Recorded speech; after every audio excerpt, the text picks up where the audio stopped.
এদেরকে বলবেন যে আপা মিথ্যা কথা বলেন। এই যে দেখেন উন্নার বস্তা, এটা হচ্ছে উন্নার বিশাল বড় একটা ভাঙিল, বিশাল বড় বড় দুইটা বস্তা ঢালছি।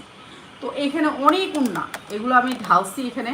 আমি কি নিচে যাইতে সময় পাই না, নিচে যাইতেই পারি না। এই উপরে ওই যে নাতনি আইসে, নাতনিরে বেয়ে এত ব্যস্ততা করি নিজের কাম নিয়ে সারাদিন, একটার পর একটা ঝামেলাই থাকে আমার।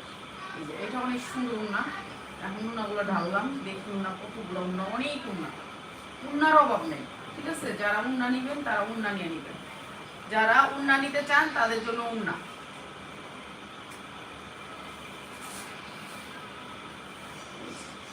দেখছেন, এইটা হচ্ছে জিমিচুরের উন্না। জিমিচুরেরও অনেক উন্না আছে, অনেক সুন্দর সুন্দর উন্না। তো উন্নাগুলো যারা নিতে চান আমি উন্নাগুলো একেবারে রিজনেবল প্রাইসে করে দিতেছি আজকে। রিজনেবল প্রাইস করে, সবগুলো আছে পার্টি জামার উন্না, সবগুলো আছে পার্টি ড্রেসের উন্না, সব নর্মাল কোনো উন্না নেই।